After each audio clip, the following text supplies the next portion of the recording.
வணக்கம். இந்த வீடியோவில் வந்து நாங்கள் லாங் ஸ்லீவ் எப்படி ஸ்டிச் பண்ணுறோம் அதை வந்து ஃபுல் வந்து லிங்க் இருக்குது. ப்ளவுஸ் வந்து ஸ்டிச் பண்ணுறது ரொம்ப ஈஸி தாங்க. எங்கள் சேனலை வந்து சப்ஸ்கிரைப் பண்ணாதவங்க அப்படியே சப்ஸ்கிரைப் பண்ணிடுங்க. ரொம்ப ஈஸியாக வந்து ஸ்டிச் பண்ணலாம். நான் ஷார்ட் ஸ்லீவ்லேருந்து கட் பண்ணி லாங் ஸ்லீவாக மாற்றிருக்கிறோம். இது வந்து காட்டன் சில்க் கிளாத்து. வாங்க வீடியோக்குள்ளே பார்க்கலாம். ஸ்டிச் பண்ணால் பார்த்தீங்கன்னா நீங்கள் வந்து ஈஸியாக வந்து எப்படி ஸ்டிச் பண்ணுறதை வந்து மெத்தடை வந்து ஈஸியாக கற்றுக்கலாம்.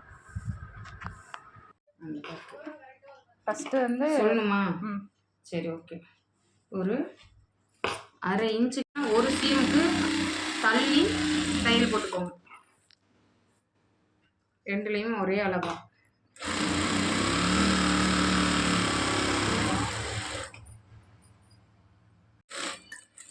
கட் பண்ணிவிட்டு விரலால் ஒரு கீரல் போட்டிங்க அப்படின்னா தையல் போட ஈஸியாக இருக்கும். ஒரு படிமான தையல் போட்டுக்கோங்க.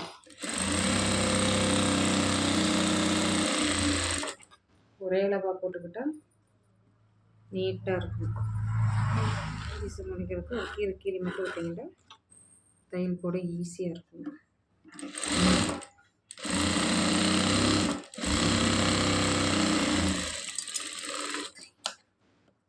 போட்டுட்டு பின்னாடி திருப்பி குதிரையோட அளவுக்கு மறுபடியும் பக்கத்தில் ஒரு தையல்.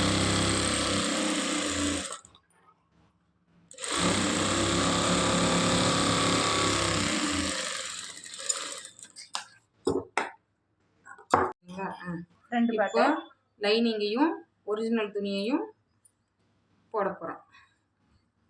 ஒரிஜினல் மேலே லைனிங்கை மேலே வச்சு மேலே இருக்க தட்டை அப்படியே கீழே வச்சிட்டிங்கன்னா இந்த தட்டும் தனியாக எடுத்துக்கலாம். கரெக்டாக குதிரையோட அளவுக்கு போட்டால் கழுத்து நீட்டாக இருக்கும்.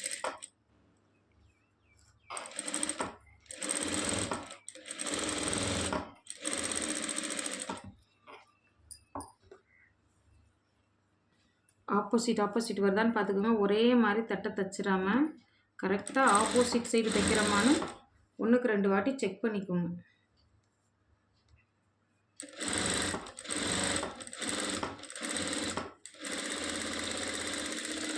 பெண்ட்லாம் ஒரு நாச், இது வளையிறதுக்காக ஒரு நாச் சின்னதாக கட் பண்ணி விட்டிங்கன்னா உங்களுக்கு பெண்டு வளையிறப்போ ரொம்ப ஈஸியாக வளையும்.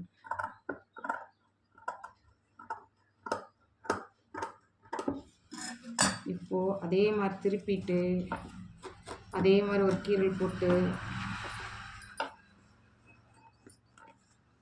பீஸை திருப்பணும். திருப்பிட்டு நீட்டாக கரெக்டாக அதே மாதிரி ஒரு படிமான தையல்.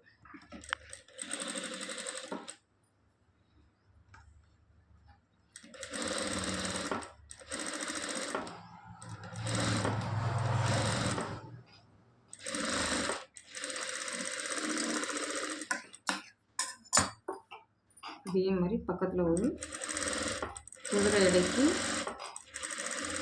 ஒரு தையல்.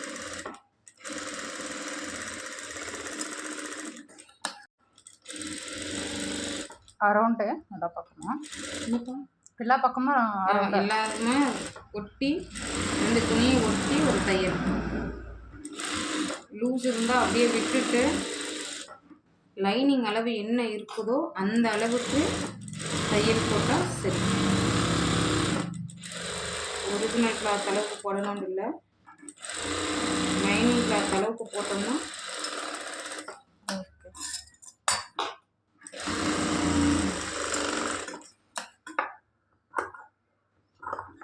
வைக்கும்போதே பிசற விட்டு விட்டுருங்க.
டிஃப்ரென்ஸ் சொல்லணுமா? அங்கே வரேன்.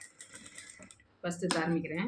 1.25 இன்ச்சுக்கு இது வந்து ஒவ்வொரு ப்ளவுஸுக்கு அளவுக்கு மாறுபடும். இந்த இடுப்போட அளவுக்கு ஒரு 1.25 இன்ச்சு எடுத்து ஒரு 3.5 இன்ச்சு மேலே இந்த அளவை வந்து இது 1.25ம் இந்த லென்த்து வந்து ஒரு 3.5 இன்ச்சு எடுத்தால் சரியாக இருக்கும். இதை 2ஆக மடித்து போட்டு ஒரு அரை சிஎம்க்கு இங்கே வந்து ஒரு 3 இன்ச்சுக்கு வச்சா சரியாக இருக்கும். இதுவும் அதே மாதிரி தான் ஒரு அரை சிஎம்க்கு பிடிச்சி ஒரு 4 இன்ச்சுக்கு மார்க் பண்ணால் தையல் போட்டோன்னா பின்னாடி திருப்பி பார்க்கும்போது இந்த பாயிண்ட் வந்து கரெக்டாக நிற்கும். ஓகே. உங்களை கூப்பிட்டது நீங்கள் வரமாட்டேன்ட்டீங்க. 2 பார்ட்டுமே ரெடி பண்ணியாச்சு. இது ஒவ்வொரு ப்ளவுஸ் பட்டி முன்பக்கம் முன்னாடியும் மேலே இருக்கிற ஃப்ரண்ட் தட்டை கொஞ்சம் வெளியே வச்சு மார்க் பண்ணோம் அப்படின்னா இது 2 ஜாயிண்ட் ஆகிற இடம் சரியாக இருக்கும். இந்த இடத்துல லைட்டாக மடிச்சுடணும். கண்டிப்பாக மடிச்சு விடணும். கரெக்டாக ஒரு சிஎம்க்கு பிடிச்சோம் அப்படின்னா சரியாக இருக்கும். நான் முன்னாடி தள்ளி வச்சது சரியாக வச்சுருந்தேன் அப்படின்னா கரெக்டாக கொஞ்சம் தள்ளி வச்சுருந்தேன்னா சரியாக இருந்திருக்கும். நான் கொஞ்சமாக இந்த பக்கம் தள்ளி வைக்கவும் அந்த பக்கம் பத்தாமல் போயிடுச்சு. அது சைடில் போகிறனால பரவாயில்ல. முன்ன பின்ன தான் அட்ஜஸ்ட் பண்ணிக்கலாம். ஸோ இந்த பீஸில் கரெக்டாக ஜாயின் பண்ணும்போது இந்த மாதிரி ஜாயின் பண்ணும்போது கொஞ்சம் 2 கலவாக வச்சு ஜாயின் பண்ணும்போது அதே அளவு தான். அதே மாதிரி கீழே மடித்து விட்டுட்டு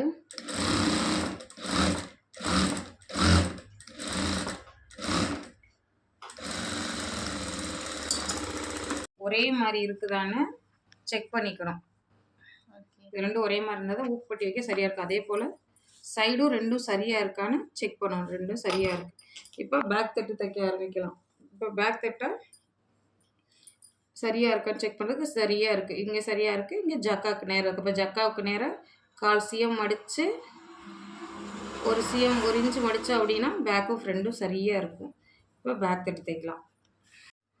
ஒரு சிஎம்க்கு கீழே மடித்து விட்டு ஊக்குப்பட்டி குதிரையோட அளவுக்கு மடிச்சுட்டு தைச்சிட்டு வரணும்.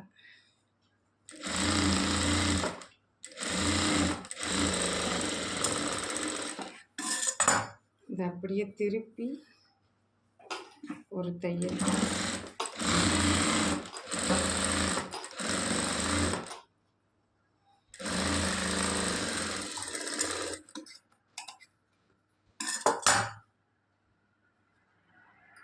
மறுபடியும் மடித்து ஒரு டேர்னிங் தெரியாமல் வரதுக்கு 1க்கு 2 டேர்னிங் பண்ணி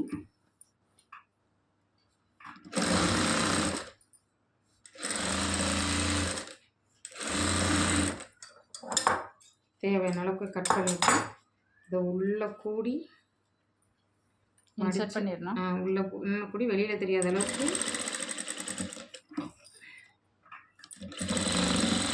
ஒரு தையல் போட்டு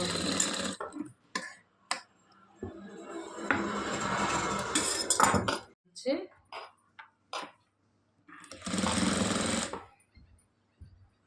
அதே மாதிரி ஒரு குதிரை அடைக்கி மார்க் பண்ணி வச்சுட்டு ஊக்குப்பட்டிக்கு இதுலேருந்து பகுதியாக முடித்து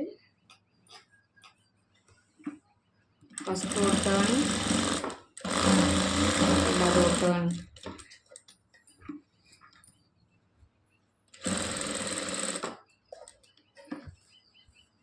அந்த ஊக்குப்பட்டி வர்ற அளவுக்கு ஈக்குவலாக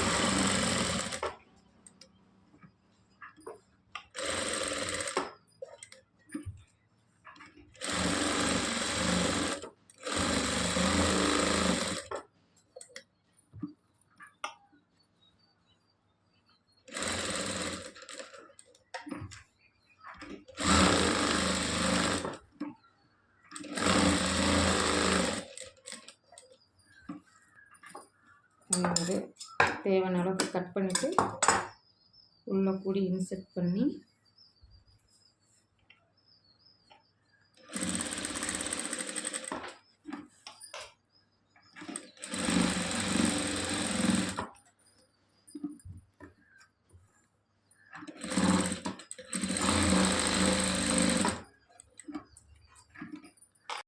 லைனிங் துணியை மேலே போட்டு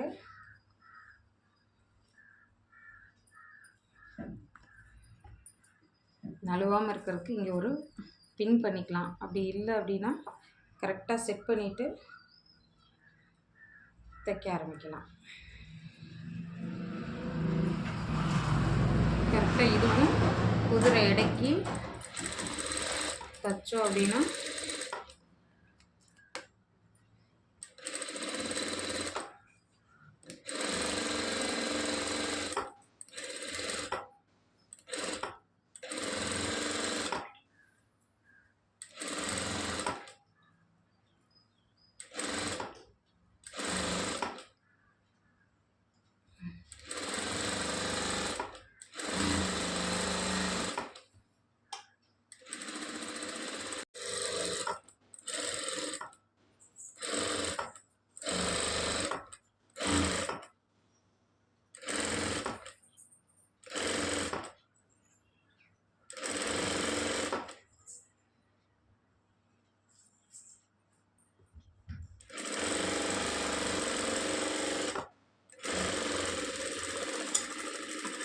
கட் பண்ணிவிட்டு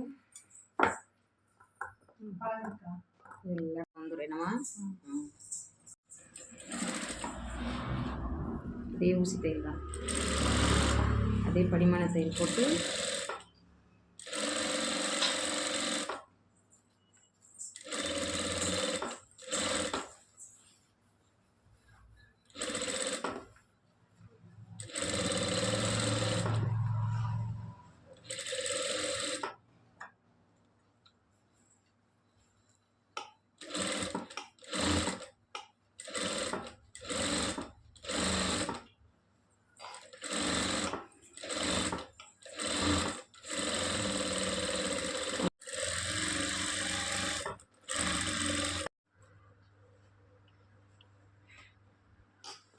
எல்லா பக்கமும் ஒரு ஸ்டிச்சு ரவுண்டிங்க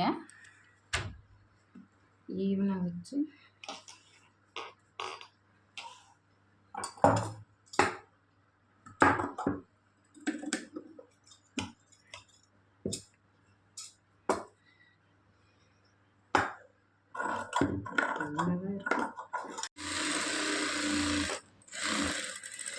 எப்பவுமே டிமாண்ட் இருக்கிற சரக்குப்பா.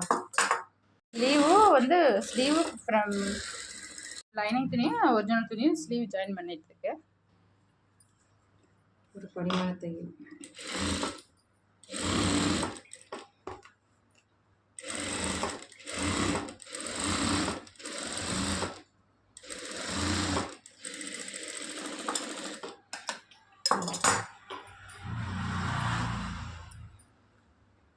கரெக்டாக ஃபிட்டாக வருது ஸ்லீவுக்கு வந்து.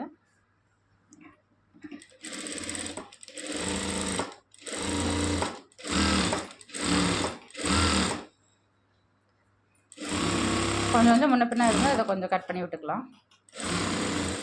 ரெண்டு பேக்கை ரெண்டு ஜாயின் பண்ணியாச்சு. பேக்கும் ஃப்ரண்டும் ஷோல்டர் ரெண்டும் சரி பண்ணிக்கணும்.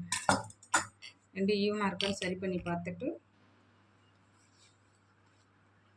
ஃப்ரண்டில் ஜக்கா போட்டிருக்கத ஜக்காவை மேனேஜ் கரெக்டாக சென்ட்ரு ஜக்காவை கரெக்டாக போட்டு சென்ட்ரு ஜக்காவை இங்கே வச்சு இப்போ பிடிச்சி பார்க்கணும். சரியாக இருக்குது. இங்கேருந்து ஆரம்பித்தோன்னா கரெக்டாக ஒரு சிஎம்க்கு அளவாக தையல் போட்டு வந்தீங்கன்னா சரியாக இருக்கும். அதுக்கு மீறி போட்டால் கையோட ஷேப்பு அவுட் ஆயிடும். கரெக்டாக ஒரு சிஎம் 1/4 இன்ச்சு கணக்குனா 1/4 இன்ச்சு, சிஎம் கணக்குனா 2 சிஎம். அட்டத்தை பேக் பக்கம் மடித்து விட்ருங்க, ஃப்ரண்ட்டில் அழுத்தாது.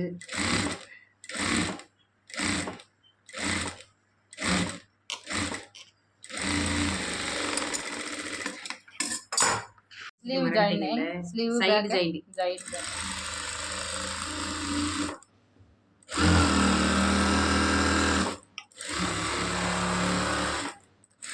உதிரடை இருக்கிற அளவுக்கு கேப் விட்டு 3 தையல் போட்டுக்கிட்டோம்னா சரியாக இருக்கும். எக்ஸ்ட்ரா இருக்க கிளாத்தை ஒரே ஈவனாக இது வந்து ஸ்லீவில் ஜாயின் பண்ணி இப்போ போடுங்க அவங்க கையை. நம்ம இங்கே ஸ்டிச் பண்ணதை வந்து போட்டிருக்கேன் நான். இதை ஷார்ட் ஸ்லீவ் வந்து லாங் ஸ்லீவுக்கு எப்படி கன்வெர்ட் பண்ணுறதுன்னு போட்டாச்சு. பார்த்து